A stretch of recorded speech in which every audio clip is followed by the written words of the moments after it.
Morning. देखिए, अभी मैंने आप लोगों को ग्रामीण नगरीय जीवन से संबंधित बातें बताई हैं। अब आपको बताऊंगी ग्रामीण नगरीय संयोजन। देखिए, हम अभी आप लोग को बताए हैं कि ग्रामीण और नगरीय जीवन में बहुत ही अंतर है। देखिए, ग्रामीण का पहनावा, वेशभूषा और नगरीय जीवन में पहनावा और वेशभूषा में अंतर है। खान पान, रहन सहन, हर एक चीज में अंतर है। लेकिन इन दोनों के अंतर होने के बावजूद भी ग्रामीण और नगरीय एक साथ बंधे हुए हैं।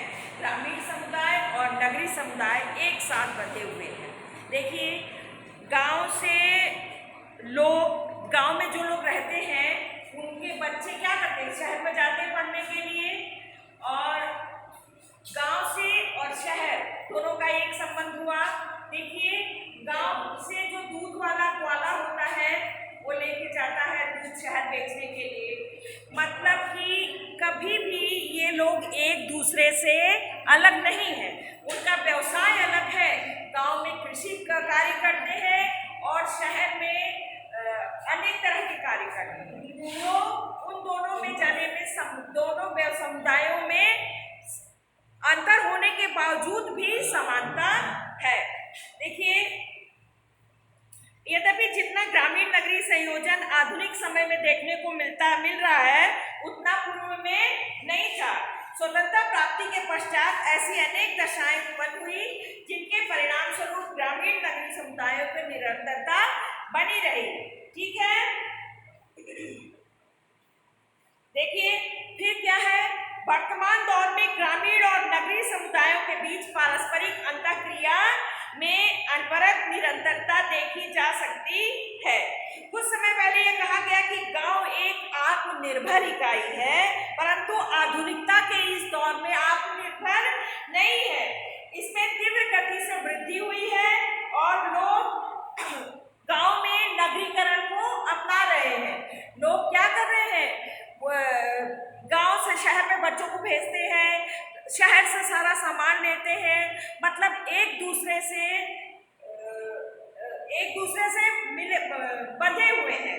ठीक है, दूसरे क्षेत्र आप देखिए। और गांव में क्या है, गांव से ज्यादा लोग शहरों में जाना चाहते हैं और शहर के लोग अब शांति के लिए शहर से दूर बाहर खाली जगह में मकान बनवाते हैं, जिससे कि ज्यादा शोर शराबा न रहे। और गांव का देखिए, होटल वगैरह में भी बहुत से होटलों में लिखा रहता है कि गांव का मतलब बाटी चोखा और जो भी अलग चीजें जो गांव की है, वो लोग क्या करते हैं, गांव के जो लोग हैं वो लोग शहर के आधुनिकता को अपना रहे हैं। लेकिन शहर वाले क्या कर रहे हैं, वो भीड़ भाड़ से थोड़ा दूर रहना चाह रहे हैं। गांव के वातावरण को, गांव के रहन सहन को अपना रहे हैं। ठीक है, तो इस तरह से क्या है, ग्रामीण और नगरीय समुदाय में संयोजन है। ठीक, और उसी तरह दूसरा पॉइंट अब आपका ये समझ में आया, ग्रामीण और नगरीय समुदाय में संयोजन। फिर क्या है, देखिए, अब ग्रामीण और नगरीय समुदाय को इस तरह से समझा जा सकता है कि भारतीय परिदृश्य में विवाह, जाति, परिवार तथा नातेदारी, वंश, गोत्र आदि ग्रामीण समाज के महत्वपूर्ण अंग हैं। जैसे एक ही परिवार के कुछ सदस्य और नातेदार गांव में रहते हैं तो कुछ शहर में रहते हैं। इनका पारस्परिक आवागमन ग्रामीण नगरीय संयोजन को दर्शाता है। देखिए, एक परिवार में कई भाई बहन हैं, कई लोग हैं, तो कुछ लोग शहरों में जाके नौकरी करते हैं और कुछ लोग गांव में रहते हैं। लेकिन उनका आना जाना, गांव से शहर में सामान ले जाना, अपना यहाँ से सब ले जाना, ये दोनों का ग्रामीण और नगरीय संयोजन को दर्शाता है।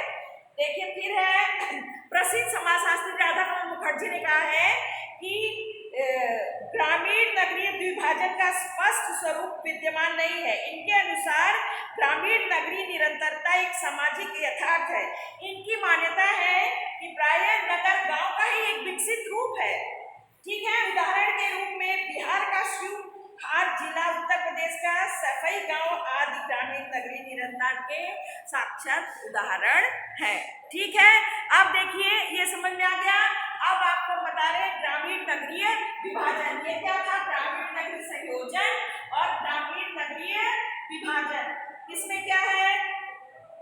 सोरोकिन ने कहा है कि ग्रामीण और नगरीय सदस्यों के बीच पाए जाने विभाजन को 8 प्रमुख भागों में द्वारा स्पष्ट किया जा सकता है। पहला पॉइंट है जनसंख्या घनत्व, व्यवसाय, समुदाय का आकार, सामाजिक स्तरीकरण और विभेदीकरण, गतिशीलता, जनसंख्या की समजातीयता तथा विषम जातीयता, पर्यावरण, और 8वां है अंतःक्रिया की व्यवस्था। ठीक है ना? अब इसमें देखिए रिचर्ड डेवी ने नगरीय जीवन की प्रमुख 5 विशेषताएं बताई हैं। सोरोकिन ने 8 बताया और रिचर्ड डेवी ने 5 बताया। ये पांचों जो है विशेषताएं, पहला है सामाजिक स्तरीकरण। देखिए सामाजिक स्तरीकरण गांव और नगर में अंतर है। गांव का पहनावा, स्तरीकरण मतलब स्टेप वाइज, पहले धीरे ऐसे फिर ऐसे। तो गांव का पहनावा, रहन सहन पहनावा अलग है, और शहरों का पहनावा और रहन सहन, खान पीन, रहने का ढंग, चलने का, बोलने का हर एक ढंग अलग है। दूसरा है सामाजिक संरचना का स्वरूप। गांव में लोग एक ही समुदाय के लोग रहते हैं और शहरों में अलग अलग समुदाय के लोग हैं, अलग अलग उनका व्यवसाय है, अलग अलग खान पीन है। लेकिन गांव में क्या है? सभी लोग खेती से जुड़े हुए हैं, तो उनका खान पान, पहनावा भी लगभग सबका एक ही समान है। ठीक है? महिलाओं की सामाजिक आर्थिक स्थिति। देखिए गांव में महिलाओं की आर्थिक स्थिति नहीं अच्छी है, और शहरों में महिलाएं अपना काम कर रही हैं और बाहर निकल रही हैं। लोग उनके पति रोजगार कर रहे हैं, व्यवसाय कर रहे हैं, तो उनकी आय अच्छी हो रही है, वो खुद कर रही है। इसलिए ग्रामीण समुदाय में और नगरीय समुदाय में आर्थिक स्थिति नगरीय समुदाय की सही है। और देखिए सामाजिक मनोवृत्तियां। गेल डेमन हेल्बर्ट ने कहा कि नगर वैयक्तिक संबंधों की अपेक्षा अवैयक्तिक संबंधों को अधिक बढ़ावा। देखिए गांव में लोग व्यक्तिगत लोग वैयक्तिक होते हैं, एक दूसरे को समझते हैं, एक दूसरे के सुख दुख में भाग लेते हैं। लेकिन गांव में अवैयक्तिक संबंध होते हैं, वो उनके सुख दुख में भाग नहीं लेते हैं। फिर क्या है? 5वां है व्यवसाय के प्रकार। व्यवसाय के प्रकार गांव में व्यवसाय जो है वो खेती है, और शहरों में क्या है? उनके व्यवसाय के अनेक रूप देखे जा सकते हैं। नगरीय जीवन में आजीविका के अनेक स्रोत विद्यमान है। नगरों में व्यावसायिक विविधता के साथ साथ आर्थिक स्तरीकरण भी पाया जाता है। गरीब लोग गरीब हैं और बहुत लोग अमीर भी हैं, और सामाजिक नियंत्रण के साधन भी वहां पर हैं।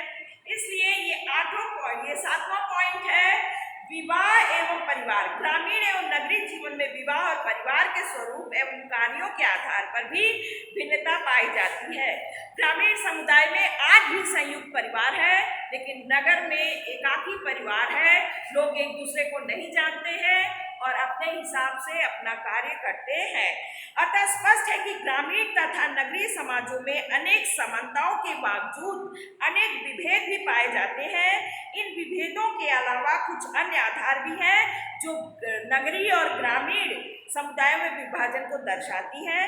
इन आधारों में जनसंख्या, सामाजिक गतिशीलता, आर्थिक जीवन की विभिन्नता और सामाजिक परिवर्तनों की तीव्र गति में वृद्धि होती।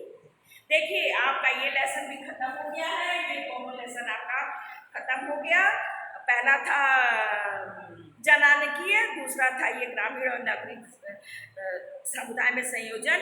ये दोनों आप पढ़िए, ऑब्जेक्टिव टाइप क्वेश्चन आएंगे, आप उसको कीजिए, फिर उसके बाद आपको फोन करिए, मैसेज करिए, जो भी आपको प्रॉब्लम हो वो बताइए, तब मैं बताऊँ। ठीक है? Okay, bye.